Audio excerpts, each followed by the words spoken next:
Buenos días con todos, que Dios los bendiga, hermanos, y bienvenidos a esta casa del Señor el día de hoy. Y gracias también al Señor por permitirnos compartir estos minutos de edificación y también de presentarnos delante de Él. Ale, ¿me bajas un poco? Retumba mucho acá. Bien, y a todos los hermanos que son papás, les damos también el saludo respectivo. Que Dios los bendiga mucho en esa tarea que el Señor les delegó y que asumieron y que esperamos sea una labor fructífera para quienes todavía están en el día a día de criar, educar y formar a esas personas que esperamos en el tiempo del Señor vengan a ser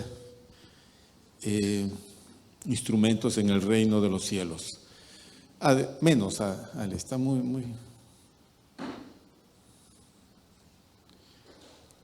Bien, a ver, vamos a ver. No, mucho, Ale.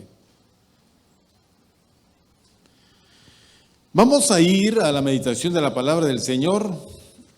En Santiago capítulo 1,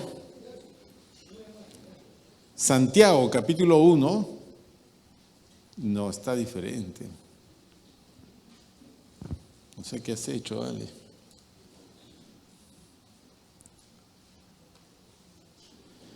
Vamos a leer esta porción de la palabra del Señor.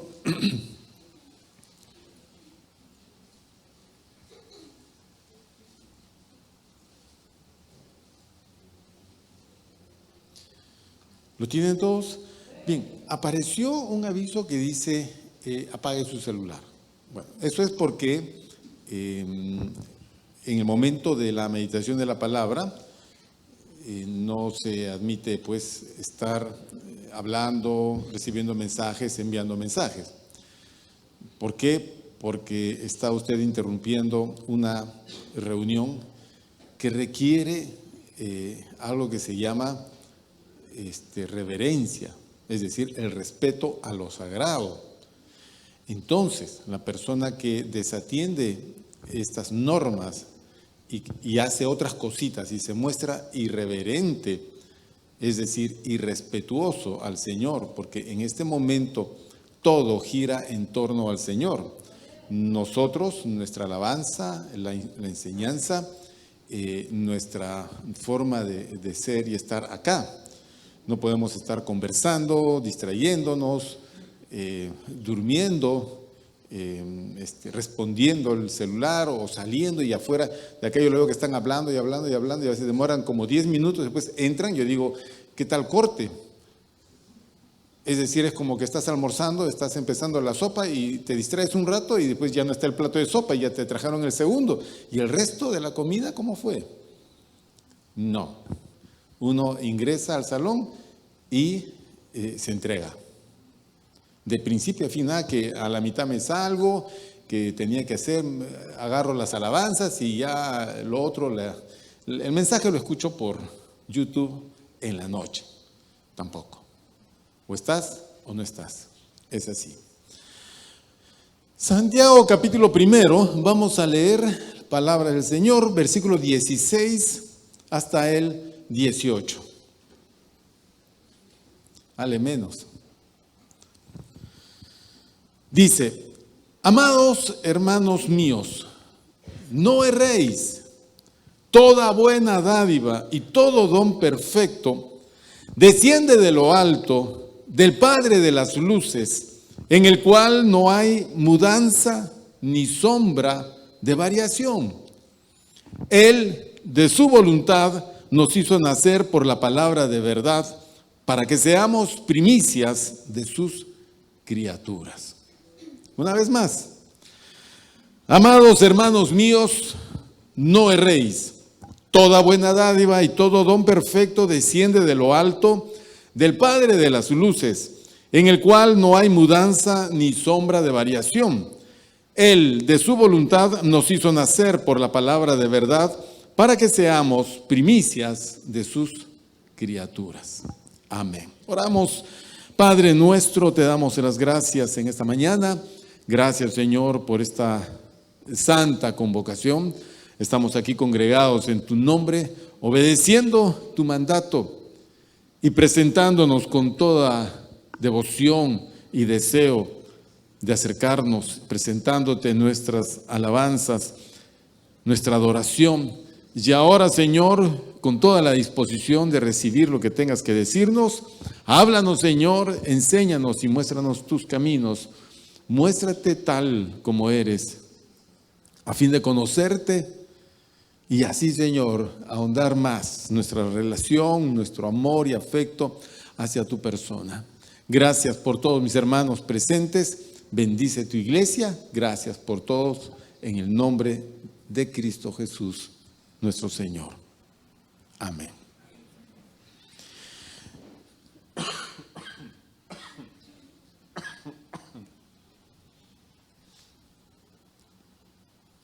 Bien, a ver, yo no sé, me parece que es común en todos nosotros el aprecio por las cosas buenas, ¿no es cierto?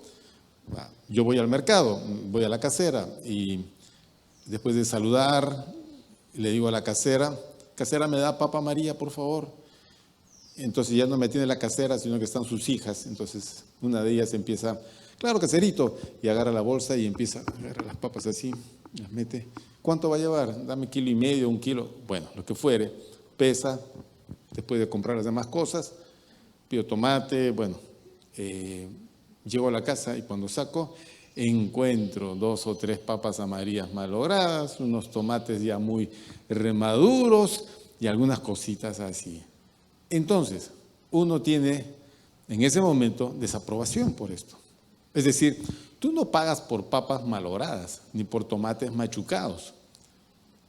Pero a veces nos toca porque confiamos en que las personas van a seleccionar algo bueno. Pero quizá por la prisa de atender a todos los clientes y para no estar mirando papita por papita porque se demorarían un montón, entonces sencillamente agarran, yo les digo, dame medianas, ni chiquitas ni muy grandes, medianas. Entonces, vienen pues papas malas. Esta casera. Entonces, la siguiente vez que voy, yo llego y la casera ya saca las bolsas así, me jala y me da. Entonces, yo mismo escojo las papitas, escojo las zanahorias, el tomate y todas las cosas. Escojo yo, porque yo no quiero llevarme a la casa algo que sea malo, sino todo lo contrario. Y eso se aplica a muchas áreas de la vida, por no decir a todas. Siempre estamos en procura de lo bueno, porque apreciamos lo bueno y no deseamos lo malo. ¿Ok? No deseamos lo malo. Pero no solamente son en las cosas. Las cosas buenas normalmente reúnen tal calidad que no es, o sea, es costoso, tiene su valor o es de obtención un poco difícil. Es decir, las cosas buenas no vienen fáciles. Ok, si tú quieres una vida buena, porque puedes tener una vida mala o una mala vida, pero si quieres tener una vida buena, esa vida va a costar, cuesta. Si tú quieres zapatos baratos, van a ser malos. Los zapatos más finos y buenos son caros. Y todo es en ese sentido. Y los tiempos que uno vive, igualmente, son o se rigen por la misma regla. Si en la vida quieres algo que sea bueno, tienes que buscar el origen de lo bueno, la fuente de lo bueno, y ahí echar mano. Santiago escribe esta carta muy interesante. Es una carta no muy extensa, pero es una carta muy particular. Le voy a decir por qué. Porque Santiago, este Santiago, que nosotros no sabemos quién es este Santiago, pero le voy a decir quién es este Santiago para que usted lo conozca, se lo voy a presentar. En el Nuevo Testamento hay 2 Santiagos que podrían haber sido los autores de esta pequeña carta. Uno de ellos es Santiago o Jacobo, el hermano de Juan, hijos de Zebedeo, ¿no es cierto? Se llama Jacobo el menor. Este Jacobo o Santiago, digamos, por la cercanía, por ser discípulo del maestro, apóstol de Cristo, reunía las características para poder ser un maestro. Bueno, el problema es que a este Santiago, Herodes, el nieto de Herodes, lo mandó decapitar. Entonces interrumpió su apostolado tempranamente, salió de escena. Y quedó un segundo Santiago. Ese segundo Santiago es el hermano menor del Señor Jesús, que juntamente con el Judas mencionado en esta pequeña epístola de Judas que está antes de Apocalipsis, ellos son hermanos del Señor, medios hermanos, porque finalmente son hijos de María y de José. Jesús es hijo solo de María, no de José, porque él es encarnado como hombre. Bueno, vamos al hecho.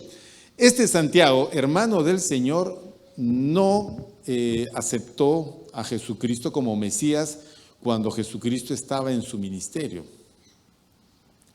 Es más, él y su familia consideraban que Jesús estaba de alguna manera fuera de sí, porque no entendían cómo, habiendo abandonado la casa, ahora se había hecho maestro, un rabí. Nos da a entender que antes Jesús era, como todas las personas, digamos, seguía el orden normal de las cosas. Él no mostraba acciones sobrenaturales antes de su bautismo cuando empieza el ministerio. Era su tiempo. Antes no era su tiempo. Ya al final, cuando Jesucristo es crucificado, seguramente que este Santiago y toda la familia lo aceptan y lo reconocen como el Mesías. Obviamente, ha resucitado y se muestra así resucitado. Y de hecho que debe haberse mostrado a sus hermanos carnales. ¿No es cierto? Santiago, Judas y las hermanas que tenía. Este Santiago es el Santiago que nosotros encontramos en Hechos de los Apóstoles, en esa reunión de la iglesia cristiana llamada el primer concilio de la iglesia, el concilio de Jerusalén, donde se presenta Pablo y otros hermanos con él ante los ancianos y apóstoles y la iglesia en Jerusalén. El que preside la reunión aquella no es Pedro, sino este Santiago. Él es el que preside y al final él es el que concluye la reunión. Esta carta es una carta de mucha instrucción. Este varón fue reconocido como uno de los hombres más piadosos de la iglesia de Jerusalén. Era un hombre hecho para la oración, de extrema piedad. Era judío, muy amante de sus tradiciones, pero cristiano excelente, excelente. Tiene una forma de escribir muy judía y hace muchas referencias al Antiguo Testamento, porque esa era su formación, esas eran las escrituras que él tenía. Y en el versículo primero, él escribe a todos los judíos cristianos que están por todas partes del mundo, juntamente con los hermanos gentiles. Versículo primero dice: Santiago, siervo de Dios y del Señor Jesucristo, a las 12 tribus que están en la dispersión, salud. Bueno, ese es el autor de esta pequeña carta, ¿ok? El hermano del Señor, llamado Santiago o Jacobo.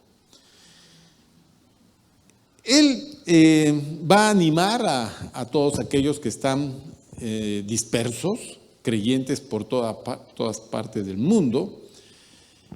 Y como era de esperar, estos hermanos están pasando por diversas circunstancias, por diversas situaciones difíciles.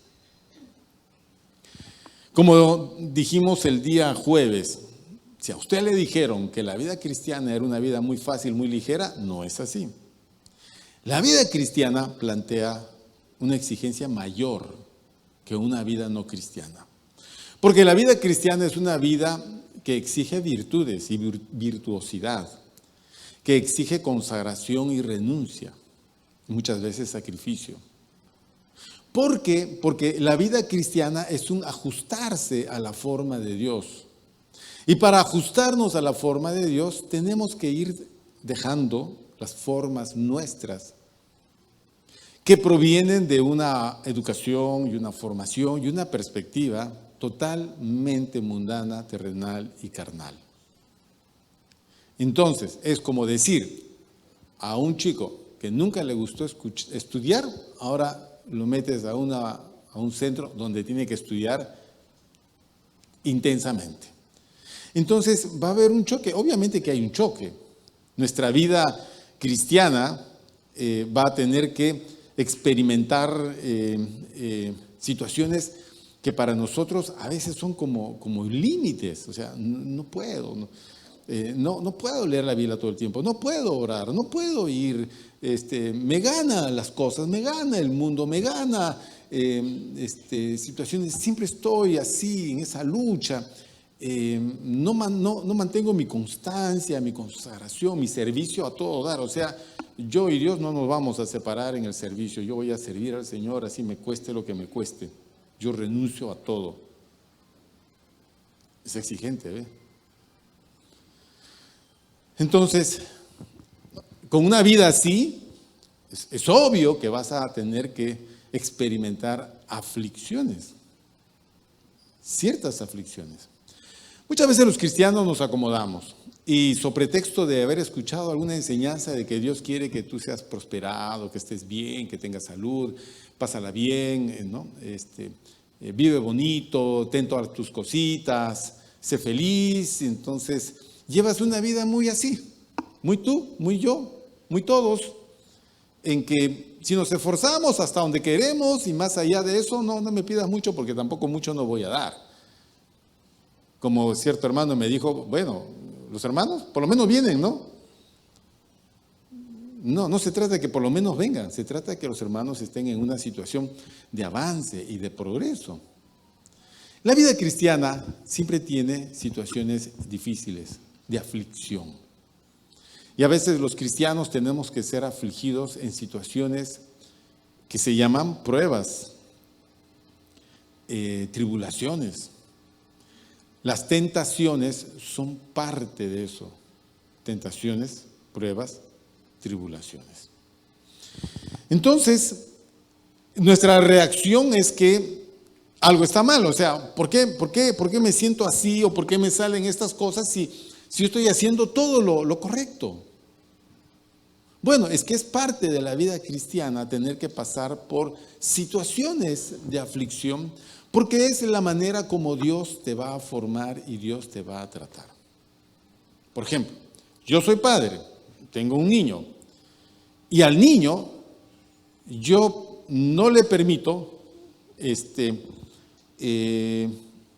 digamos que él desarrolle sus habilidades, sus aptitudes, sino que todo lo que necesita, todo se lo pongo ahí a la mano. Llega a los 10 años, yo le sigo amarrando los zapatos, le sigo peinando, lo sigo vistiendo. Llega a los 12 años, lo sigo bañando porque él no sabe bañarse, porque él no sabe vestirse. Porque durante la vida yo no le he dicho, ponte los zapatos, vístete, peínate, báñate, anda por aquí, sube. Papá, no puedo. Sí puedes, hazlo, haz esto, haz el otro. Ya en situaciones que él ya no puede, intervenimos nosotros para animarlo. Pero a veces hay padres que son demasiado consentidores y son demasiados, esos que, consentidores es uno. ¿Cuál? Protectores, sobreprotectores. Protectores sí, sobreprotectores es el problema. Otro, indulgentes. Entonces, ¿qué pasa? El chico crece sin el desarrollo de muchas cosas buenas. Y siempre está papá por aquí, mamá por allá, mamá. Y los padres, mi hijo, y tiene 40 años, y mi hijo. Y a los 40 años, mamá, no hay nada que comer, mamá, no tengo, mamá. Sí, hijo, sí. Y hay mamás que son así. Y la pregunta es, ¿y esos chicos cuándo van a aprender? Entonces las mamás dicen, no, pobrecito. ¿Ya ve que no quiere que el chico sufra? No, pobrecito. Pobrecito, sí, pobrecito realmente. Pobrecito. Por eso que en la vida siempre hay situaciones difíciles. Las situaciones difíciles lo que hacen es retan nuestra capacidad y nos permiten adaptarnos, desarrollar habilidades. Por eso que las matemáticas y las ciencias se enseñan de menor a mayor, con grados de dificultad que los alumnos tienen que ir superando. Y para superar viene aquello que nosotros nunca queríamos que el profesor nos tome: examen. Examen. En la vida vamos a tener muchos exámenes. ¿Ok? Imagínense que en el colegio usted es profesor, tiene alumnos y viene la mamá de uno y le diga: profesor, por favor, no le tome examen a mi hijo. Sufre mucho. Se pone muy nervioso. Que repita de año. Tiene que dar examen. ¿Cómo que nada de examen? Examen. Y en el salón el profesor dice: alumnos, la próxima semana examen. ¡No! Dicen todos en coro. No, profesor, no. No, sí, examen. Desde la página 5 hasta la 500. ¡Ah, morir, señor! Porque significa que me voy a pasar todo el fin de semana estudiando. Y yo quería jugar pelota, quería ir al cine, estar con mis amigos, quería ver televisión, quería dormir esta tarde, quería. ¿Y cuando sufrimos el aprendizaje? La vida cristiana es así, por eso que Santiago hace incidencia en que no te sorprendas si estás atravesando por situaciones difíciles. No te sorprendas, no sientas como algo extraño, una situación difícil. Un ratito. Ale, hay algo de tierra por acá, está, no sé si lo sientes allá. ¿Lo sentiste? Apágame todos los micrófonos. Peor, ha aumentado. ¿Ustedes sienten, hermanos? Claro, todos sienten. Mira, están todos así, están nerviosos ya. Julito está nervioso. Debe ser una lámpara o algo está haciendo tierra.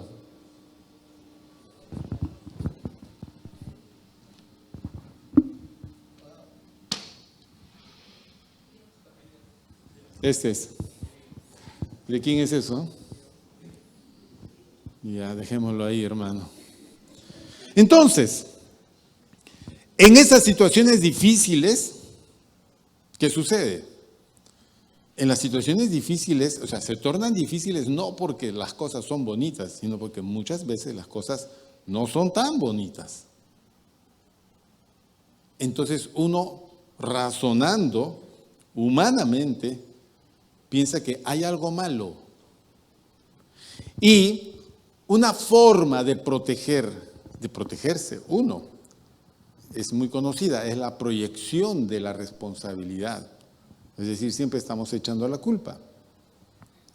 Y uno atribuye a Dios la situación difícil. Dice: ¿por qué, Dios, tú me metes aquí? ¿Por qué, Dios, permites que la gente sufra? ¿Por qué, Dios, no haces? ¿Por qué, Dios? ¿Por qué, Dios? Y piensas que Dios es la fuente de las cosas, entre comillas, malas.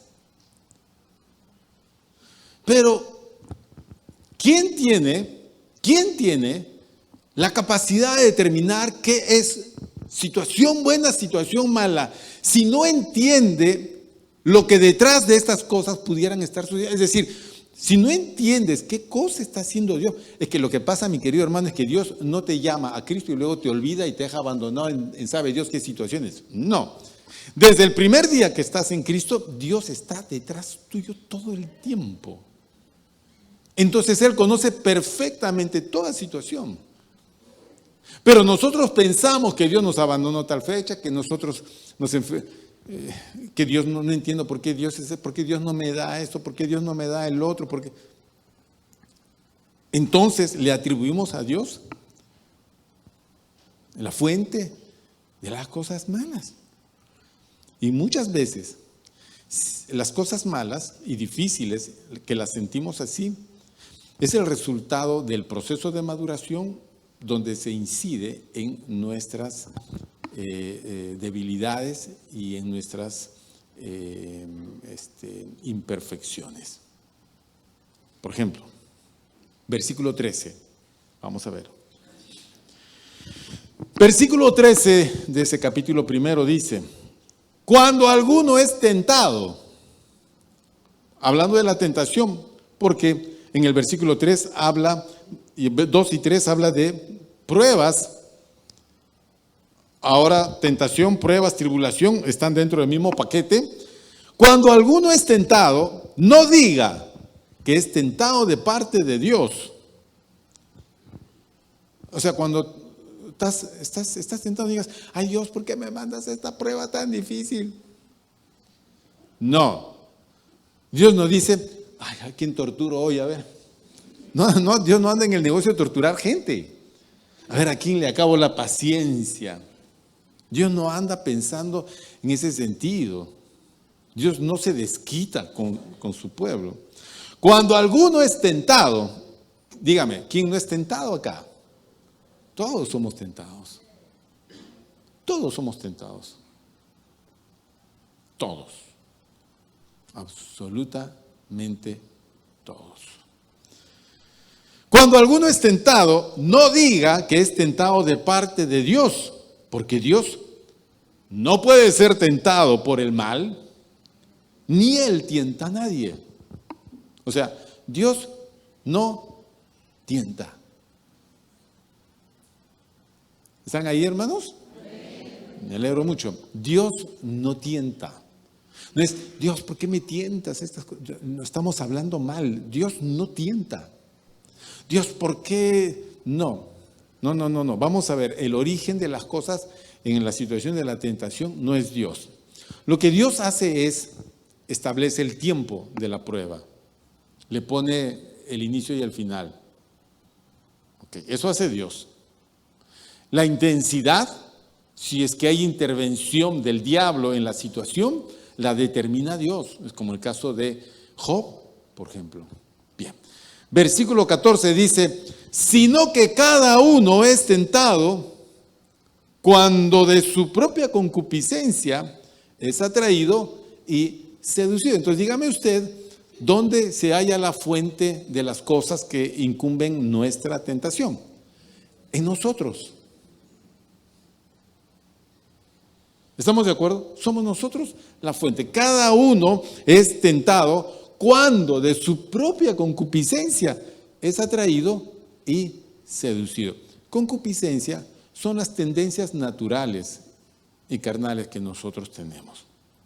Va desde el sueño, la comida, el hambre, todos los apetitos, el sexo, las ambiciones, todo lo que corresponde a nuestras tendencias. Eso, por causa del pecado, se han desvirtuado y se han vuelto concupiscencia. Las tendencias estas, como Dios las puso, tienen un propósito. Entonces tienen que mantenerse, para que sean buenas, tienen que mantenerse en su propósito. Si lo sacamos de su propósito, por ejemplo, no puedes ir a la hermana y decirle: hermanita, deme un pancito, por favor, que me muero de hambre, y entras al culto con tus 2 sándwiches de pollo y sigues, estás en el culto comiendo. O sea, cada cosa tiene su lugar y su momento. Este no es el momento de comer, es el momento de prestar atención. Pero nosotros aún aquí batallamos con nuestras tendencias naturales, más cuando estamos afuera, más cuando estamos en situaciones. En el día a día nosotros estamos satisfaciendo nuestras tendencias. Algunas son naturales y lícitas y otras ya no son lícitas porque se salieron de su lugar y de su propósito. Bien, las tentaciones atrapan esas tendencias que se salieron de su propósito y de su lugar. Uno es tentado por eso. Por ejemplo, si mi problema es el estómago, yo soy muy goloso, entonces el diablo me va a tentar por ese lado, porque esa es la debilidad que yo tengo. Dios va a permitir que yo sea tentado para mostrarme que yo no tengo el control de eso. Yo debería de controlar eso, pero no tengo el control. No lo tengo. Entonces tengo problemas. Porque el que no sabe controlar su estómago no puede controlar nada. Absolutamente. Control de esas áreas a veces vienen como parte de la formación, la educación, la disciplina, la enseñanza al chico de la disciplina. La disciplina son límites y fronteras que nosotros establecemos. ¿Ok? Cuando le decimos al niño, te levantas a las 7. ¡Ay, quiero dormir! No, a las 7 te levantas. Le estoy estableciendo un horario. Si le digo, a las 10 te acuestas. No, es que yo quiero jugar con mis amigos. No, a las 10 te acuestas. Le estás estableciendo un horario. Eso es establecer los marcos en el cual él va a desarrollarse. Si de niño los acepta y los aprende, de grande no tiene problema. No tienes que estar acostándolo ni levantándolo. Él solito se levanta y solito se acuesta. Mire, yo les he contado de mi hermano mayor, que fue como papá nuestro. Él decía así, él estudiaba medicina y decía, Ángel, Arturo, se van a bañar. Ya saben, no se van a acostar si no se bañan.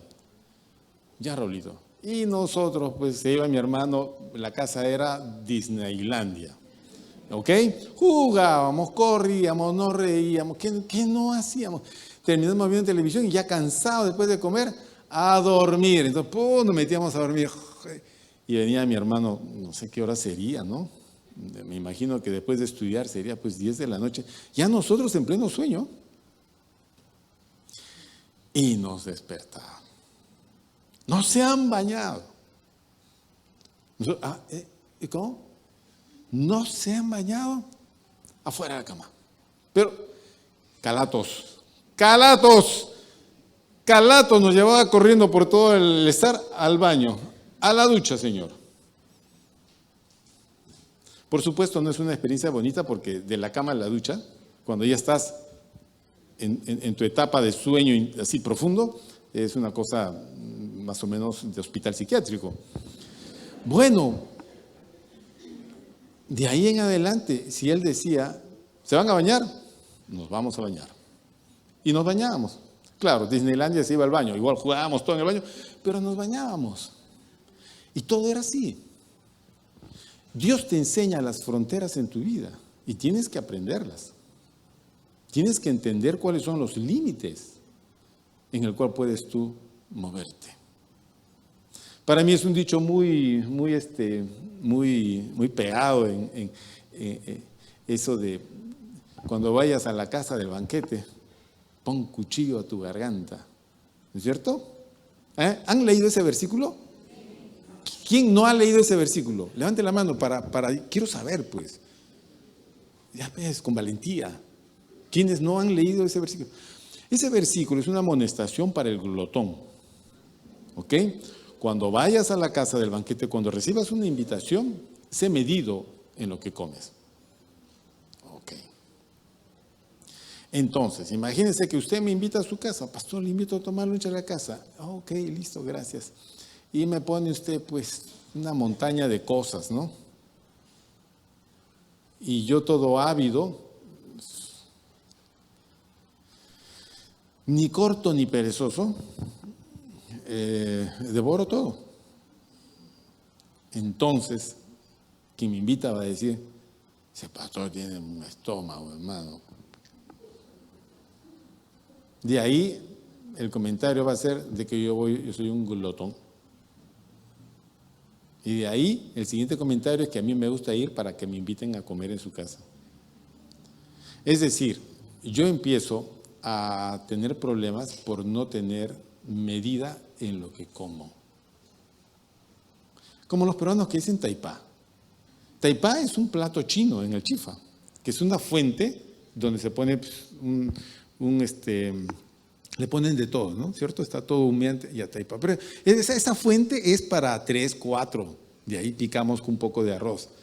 Pero la gente dice, por favor, bien taipa, significa bien servido, o sea, dame como una fuente.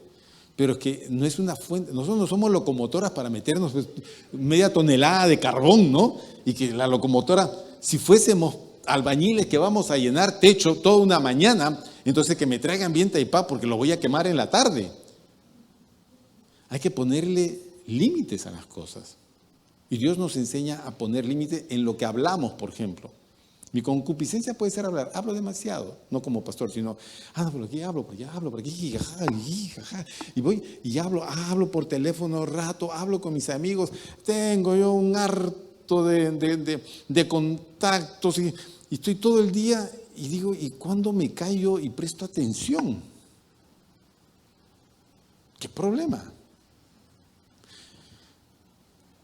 Dios pone límites y a veces las tentaciones son situaciones para poner límites, para enseñarte de que la vida cristiana es una vida de virtuosidad, de virtudes desarrolladas, en un ámbito de cuidado. Y Él siempre establece el límite de la situación de prueba o tentación. Bien. Entonces, cuando eres sometido a alguna prueba o tentación, no pienses que es Dios el que te está torturando, sino que hay una razón en nosotros que exige que seamos probados en eso. Se llama debilidad. Cada uno es atraído y seducido de su propia concupiscencia. Versículo 15. Entonces la concupiscencia, después que ha concebido, da a luz, ¿qué cosa, hermanos? El pecado. Y el pecado, siendo consumado, da a luz la muerte.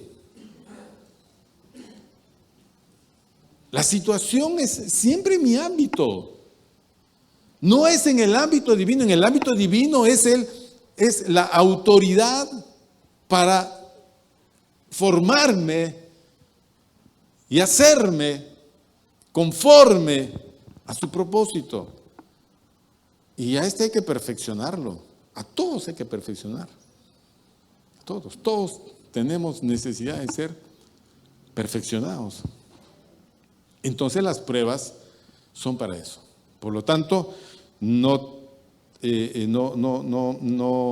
sorprendas si te hayas sometido a diversas pruebas, porque la prueba de nuestra fe produce paciencia. Si tú dices, Señor, dame paciencia, te voy a mandar un par de pruebas para que desarrolles paciencia. Entonces no le pidas paciencia, no, pídele fortaleza.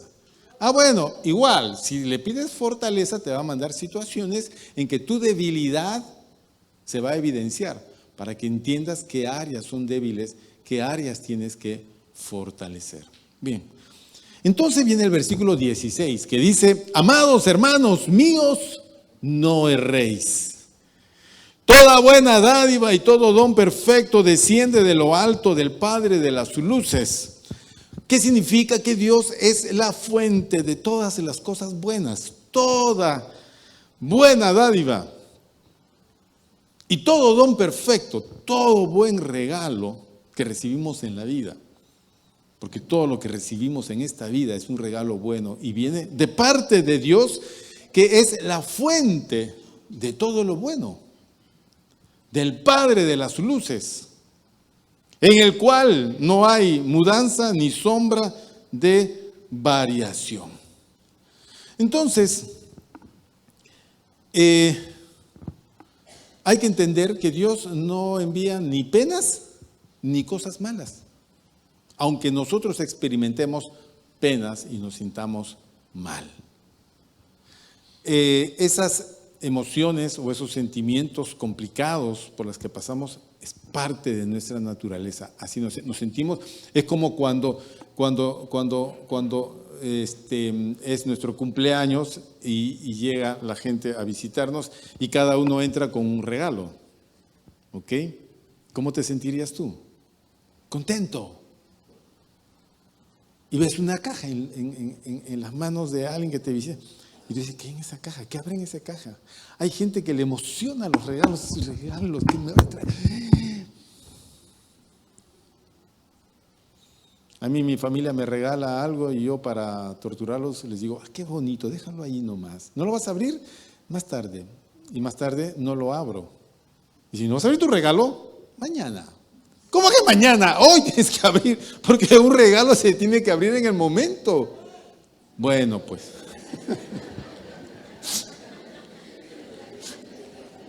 Sí, pues amén, pero cuando tenemos ganas de fastidiar, así somos. Esas imperfecciones.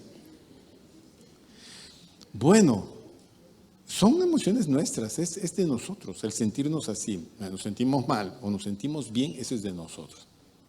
¿Ok? Cuando Dios nos disciplina, no nos sentimos felices. toda disciplina no es motivo de gozo, dice el autor de la carta a los Hebreos, sino de tristeza. Pero después da fruto de madurez, de desarrollo. Se nota pues quién es el hijo consentido y quién es el hijo bien educado. Se nota, cuando uno lo ven así, ¿cómo lo habrán criado? Por eso? Es un problema, con esa persona ni te cruces. Algunas hermanas que se casaron con tipos muy consentidos, un problema son esos señores. Y dicen, es tu madre, pues tiene la culpa. No te metas con mi madre. Y tu abuela también, por si acaso.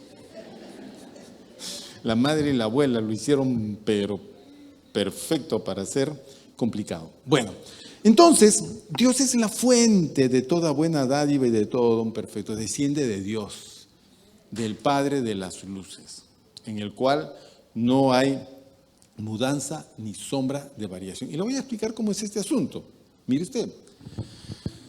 Aquí tenemos la luz, ¿ok? Tenemos focos, como ustedes saben, hemos renovado toda la iluminación del salón.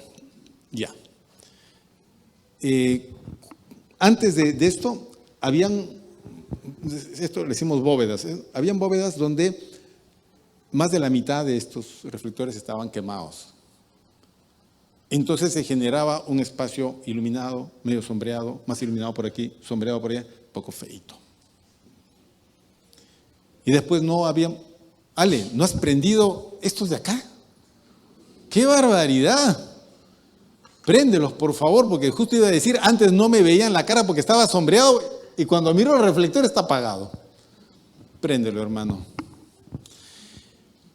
Entonces tú entras a un ambiente donde están por partes iluminado y por partes sombreado.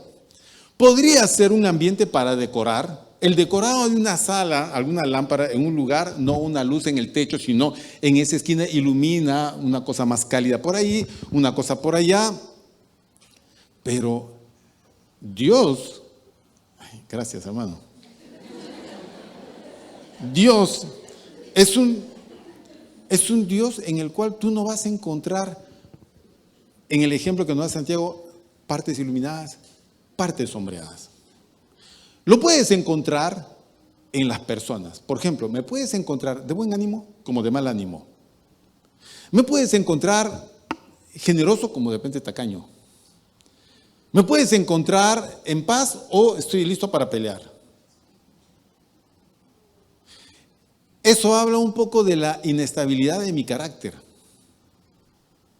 Porque la Biblia dice que la paz de Dios debe de guardar mi corazón, mi mente y mi corazón. Es decir, yo debo de estar en paz desde que me levanto hasta que me acuesto en paz con todos. Bien, para nosotros es un problema porque nuestro carácter es imperfecto, pero Dios, su persona y su carácter son perfectos. En Él no hay variaciones. Tú no vas a encontrar a un Dios que anda cambiando y que a ver en qué momento lo agarres, como cuando el chico tiene la libreta con jalados y dice, a ver en qué momento agarro a mi papá para que me firme la libreta. Lo voy a agarrar en su mejor momento, cuando está más alegre. Entonces espero para presentarme. Dios no tiene esos momentos en que quiere darte o no te quiere dar. En Él no hay. Él es como una lámpara que alumbra constante, donde no hay variación. Él no cambia. ¿Me entiendes? Él no cambia. Él puede tener enojo, pero no por eso su amor es menor para ti. Él te sigue amando. Quizá los hermanos ya no te amen porque te has comportado mal, pero Dios te sigue amando porque quien dio la vida de su Hijo por ti, te va a seguir amando. Y mira que Jesucristo murió cuando nosotros éramos de lo peor, cuando estábamos muertos en delitos y pecados. Y Él no cambia.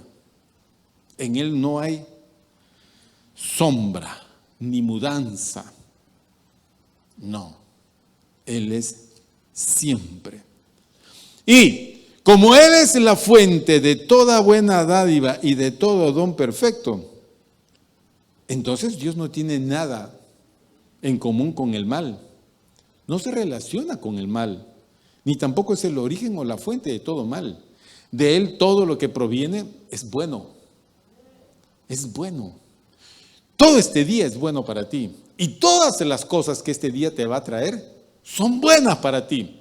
Si en algún momento sucede algo que es una dificultad, es una situación que Dios permitió en su bondad, controlada, donde se está probando alguna situación imperfecta en nosotros.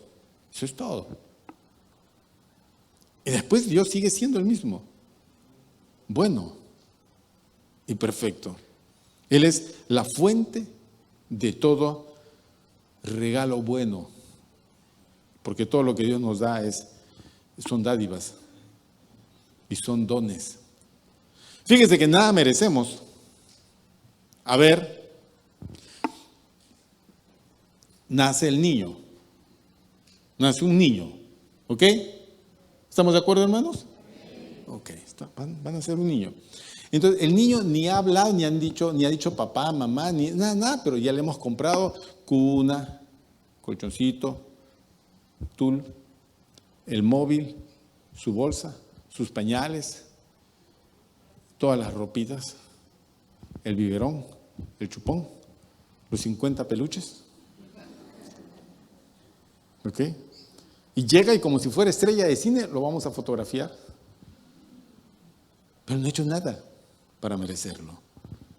Solo que es tu hijo. Nada más.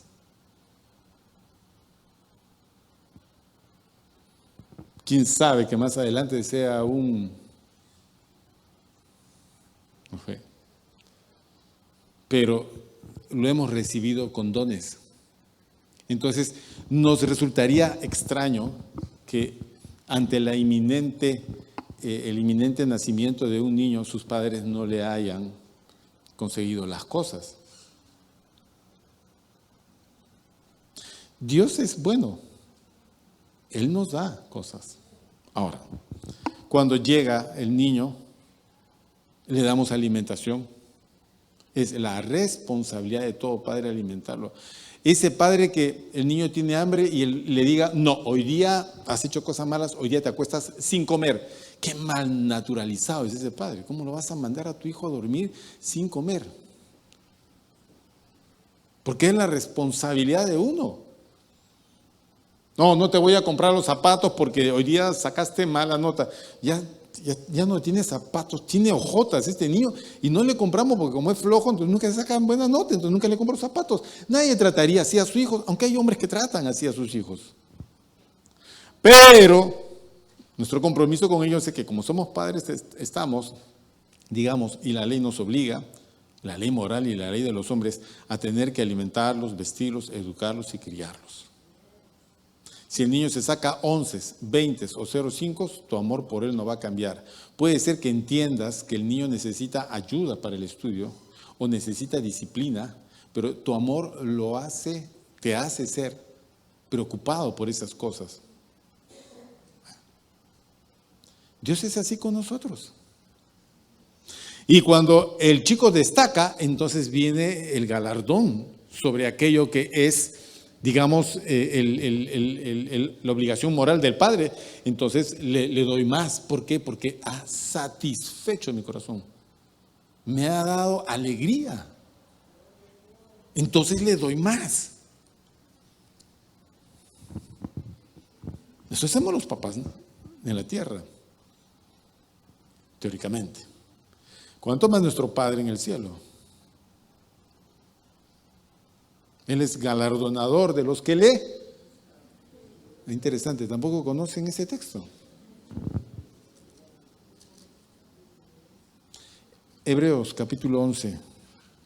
Tienen que conocerlo, pues.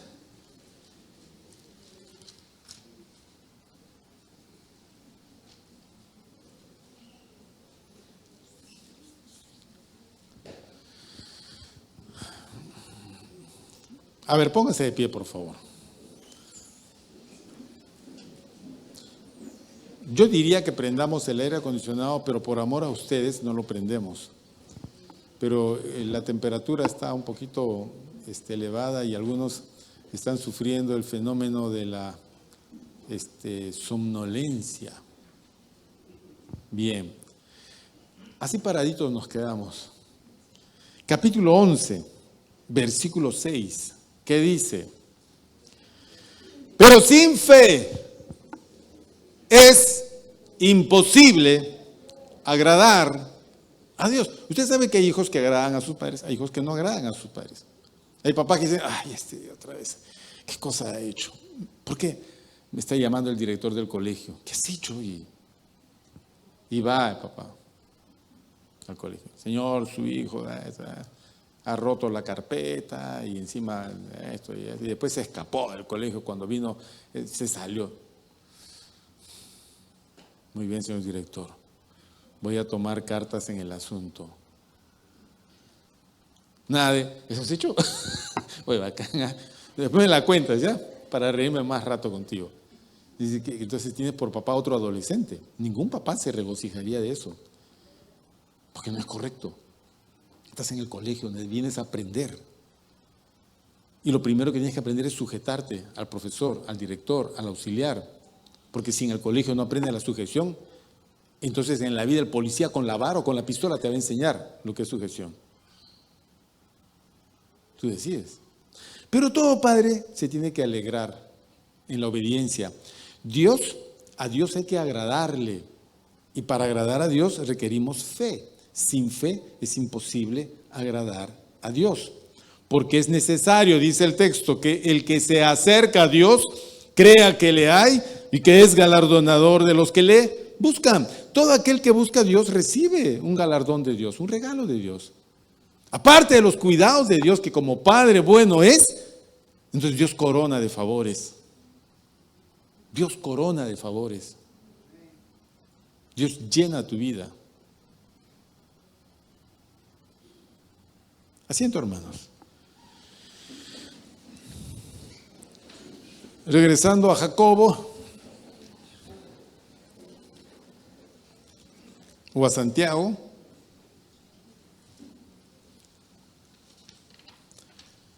En él no hay, dice versículo 17, Él es perfecto, ¿no es cierto? El Padre de las luces, en el cual no hay mudanza ni sombra de variación. Dios no cambia. Dios se mantiene inalterable en su carácter y en su persona. Por ejemplo, Dios no envejece. Así pasan los siglos de los siglos, milenios y milenios, épocas y edades. Dios no cambia, Dios no le sale canas, Dios no se llena de arrugas, Dios no suma dolores y achaques. No. No tiene esa imperfección del cuerpo físico. Nosotros sí. ¿No es cierto? Si ya te empezó a doler la rodilla, es porque ya pasaste los 40 años. Si cuando viene el invierno te empieza a doler el codo, es porque ya pasaste los 40 años. Porque con los añitos vamos sumando inflamaciones a las articulaciones por cuestiones térmicas, climáticas. Es común escuchar que ciertas personas dicen, ay, es que ya estoy viejo pues para estas cosas. ¿Por qué? Porque ya no estamos jóvenes. Hay que reconocer, una cosa es ser joven, otra cosa es ser mayor. Hay cosas que como joven hacía y como mayor ya no voy a hacer. Me dicen, pastor, ¿vamos a jugar pelota? No, gracias. Yo jugaré con los hermanos de mi edad, pero con usted, con los chicos no se puede, porque son malos. Bueno, como fuere, la cuestión es que Dios no cambia, nosotros sí. Es un problema esto. Miren, ya con esto casi termino. Cuando tú te acercas a Dios, tienes que aprender que las cosas de Dios son inalterables. Y que nosotros tenemos que pasar de una perspectiva que nos gusta cambiar las cosas a una de mantenerlas inalterables en lo que a Dios se refiere. Es un problema para el hombre cuando empieza a volverse así, a discutir las cosas de Dios y querer cambiarlas. No cambies las cosas de Dios porque Dios no cambia. Él no cambia sus cosas, menos tú, menos yo podemos cambiarlas. Te lo voy a mostrar con un pasaje. Romanos, capítulo 1. Romanos, capítulo 1.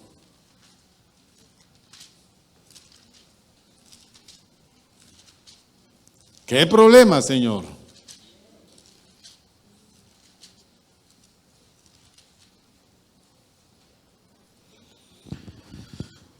¿Dónde estamos? Acá estamos, ya está.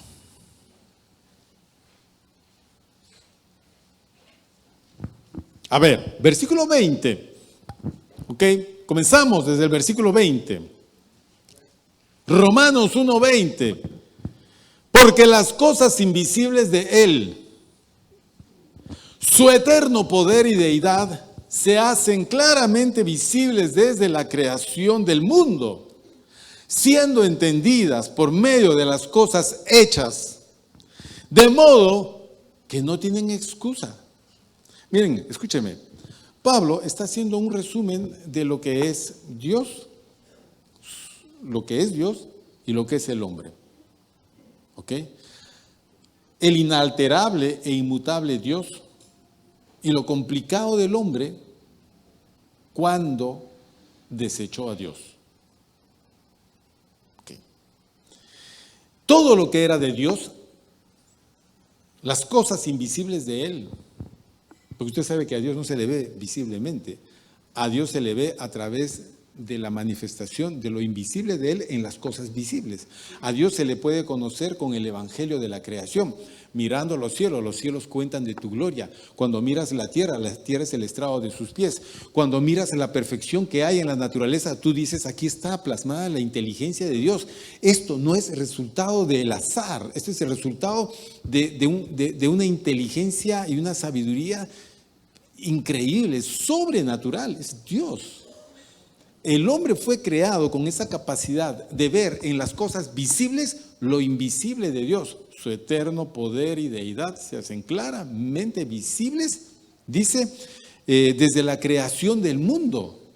Bueno, y siendo entendidas por los hombres, de modo que los hombres no tenemos excusa.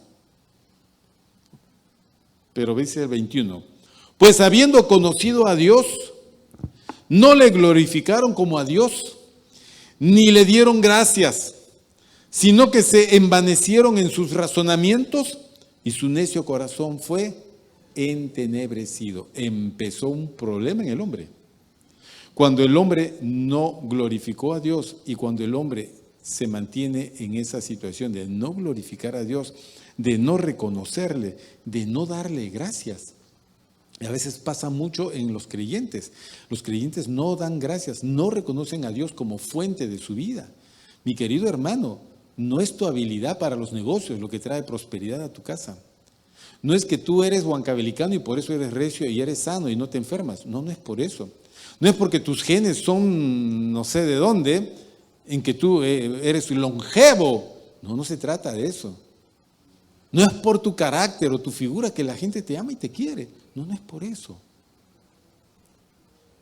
Tienes que reconocer que Dios es la fuente de todas las cosas, del bienestar, la salud, la prosperidad, la inteligencia, la sabiduría, toda buena dádiva y todo don perfecto desciende de lo alto, del Padre de las luces, porque Dios se propuso hacer así y no va a cambiar.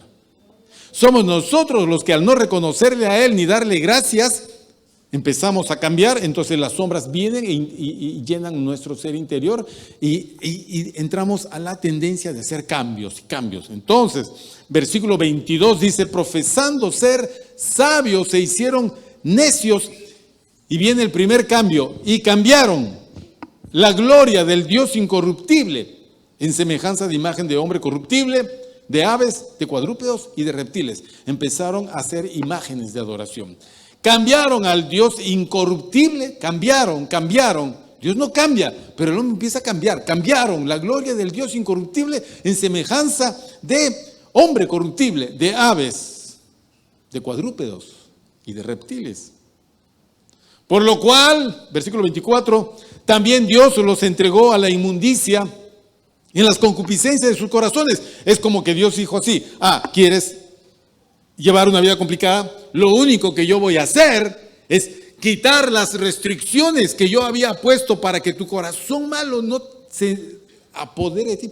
Las voy a quitar. Entonces te entrego a tu propio corazón. O sea que la cosa más malvada que nosotros tenemos es nuestro propio corazón. porque todo lo que contamina al hombre sale del corazón.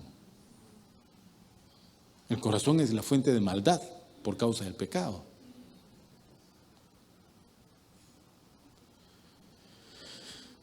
Entonces Dios los entregó a la inmundicia, a las concupiscencias de sus corazones, de modo que deshonraron entre sí sus propios cuerpos. ¿Cambiaron a Dios? Dios los dejó. Versículo 25, ya que cambiaron la verdad de Dios por la mentira, el segundo cambio. Cambiaron la verdad de Dios por la mentira, honrando y dando culto a las criaturas antes que al Creador, el cual es bendito por los siglos. Amén. Pero sigue el cambio, 26. Por esto Dios los entregó a pasiones vergonzosas, pues aún sus mujeres, ¿qué hicieron? Cambiaron. Oiga, un momentito, pero perdón. Dios creó varón y mujer. ¿Listo? La primera pareja fue varón y mujer. Y Dios les puso propósito. Si en el plan de Dios hubiera esto, Dios hubiera puesto varón, varón o mujer, mujer. Pero Dios hizo varón, mujer. El uso natural, la relación natural, eso se llama uso natural. La relación natural es varón, mujer. Cualquier otra variación es cambio del diseño de Dios. Dios no va a cambiar. Eso no lo va a cambiar. Dios no tiene por qué modernizarse. ¿Me entiendes? Bueno. Entonces, aún sus mujeres cambiaron el uso natural por el que es contra naturaleza. Contra naturaleza es lo natural. Lo natural es que la mujer debería de unirse a un hombre, pero no. Cambiaron el uso natural por algo que es contrario a lo natural. Y de igual modo, 27, también los hombres, dejando el uso natural de la mujer, se encendieron en su lascivia unos con otros. Es decir, los hombres también hicieron el cambio y dejando el uso natural de la mujer, se encendieron en su lascivia unos con otros. Mira, en nosotros hay suficiente pasto que si lo prendemos podemos hacer barbaridad y media. Es así. No cambies las cosas. Piensa que Dios no cambia. Entonces, nosotros debemos de mantenernos en eso. ¿Cómo? La pregunta es ¿cómo?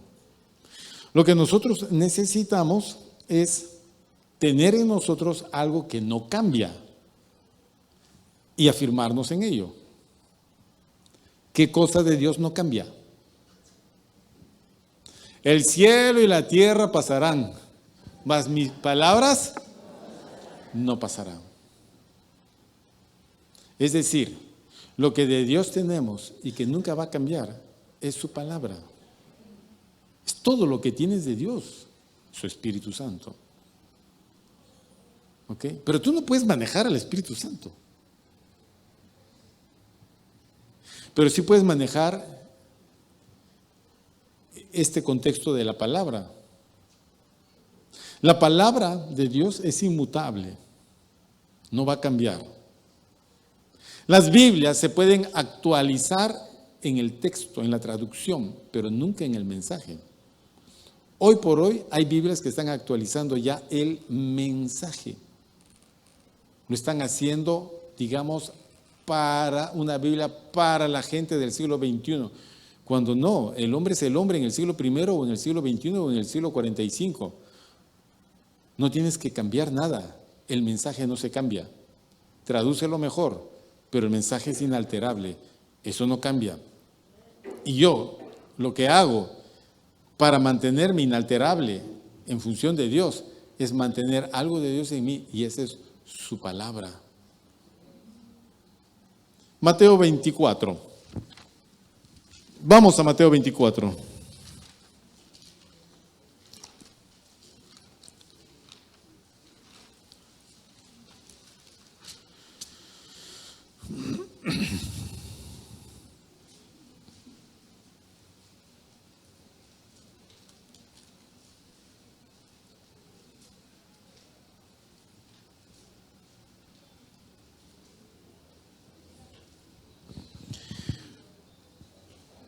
para que usted sepa dónde está. Versículo 35. El cielo y la tierra pasarán, aún el lugar en que vivimos será cambiado, porque Dios va a requerir cambiarlo.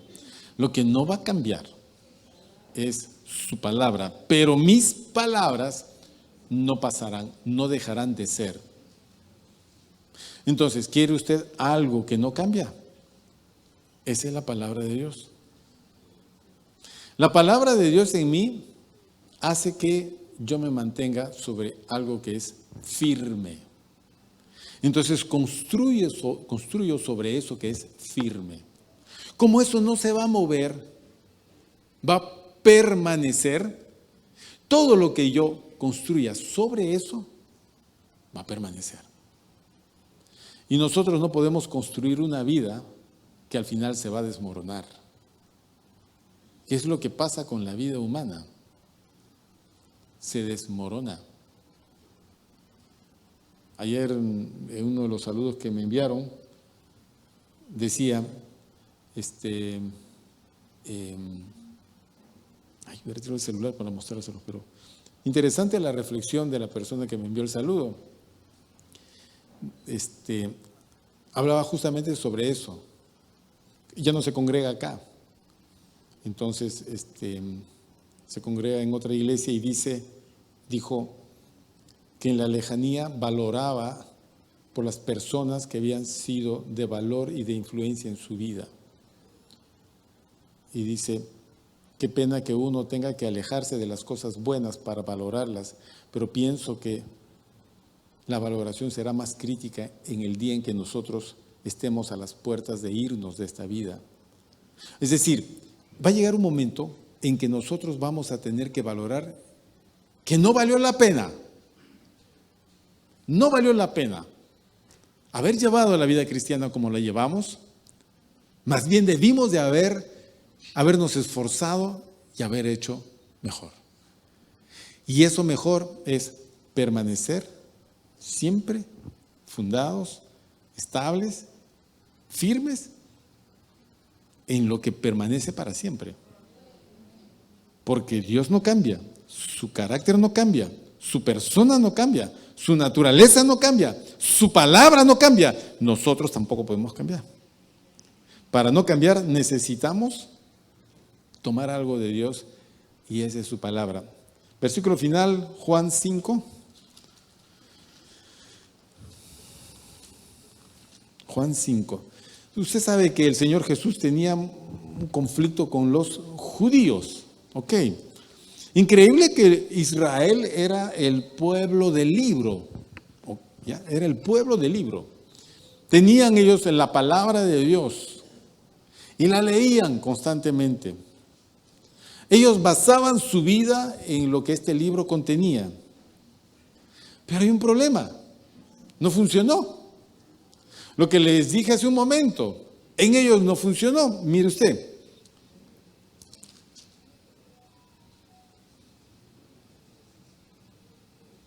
Versículo 37 dice, también el Padre que me envió ha dado testimonio de mí. Nunca habéis oído su voz, ni habéis visto su aspecto, ni tenéis su palabra morando en vosotros, porque a quien Él envió, vosotros no creéis. Un problema para Israel no conocer a Dios. No solamente nunca oyó su voz y nunca tuvo una experiencia visible con Él, sino que a pesar de tener la palabra de Dios en sus manos, nunca la llevaron a su corazón. Ese gran problema de traer Biblias y no guardarlas acá adentro. La traigas como la traigas. El asunto no es que pesa, que es muy grande o que fastidia. El asunto es cuánta Biblia tenemos nosotros en el corazón. Es la única manera de permanecer sobre algo inalterable de Dios. Después lo demás son puras emociones. No ayuda. ¿Está la palabra de Cristo morando en nosotros? Recuerda que Él es la fuente. Requerimos su palabra morando en nosotros. Por tanto, versículo 39 les dice, escudriñad las Escrituras. Escudriñar es más que leer. ¿Ve? Escudriñar es más que leer. Porque a vosotros os parece que en ellas tenéis la vida eterna, y ellas son las que dan testimonio de mí. Entonces, para ellos, la exhortación era, vuelvan a las Escrituras. Escudriña las Escrituras. Escudriña. En algún momento del día siéntate con tu Biblia y léela un poco más profundamente. Fíjate qué hay para ti allí. Escarba un poco. Escarba. ¿Ok? Los sábados estamos con Saúl, David, Jonatán. Escarba allí. ¿Qué cosa hay para nosotros? Hay abundancia de riqueza. Si tú guardas eso, desarrollarás un carácter inalterable como el de Dios. ¿Ok? Como el de Dios. Considerarás a Dios como la fuente de todas las cosas buenas. Nunca acusarás a Dios de despropósito ni de error. Siempre dirás, todo lo bueno en mi vida vino de Dios y todas las cosas en mi vida fueron buenas. Finalmente, Dios fue bueno conmigo. Esto es, si tienes esa palabra morando en el corazón. Si no, serás como pajarito de verano, un creyente que viene, se emociona y después se va. Y no se lleva nada. Se va a buscar otro lugar, otra relación con Dios. Como si Dios se relacionase diferente en otra iglesia. Como si Dios fuese diferente en otra denominación. No es así. Es un solo Dios y una sola forma. Cerramos nuestros ojos, por favor.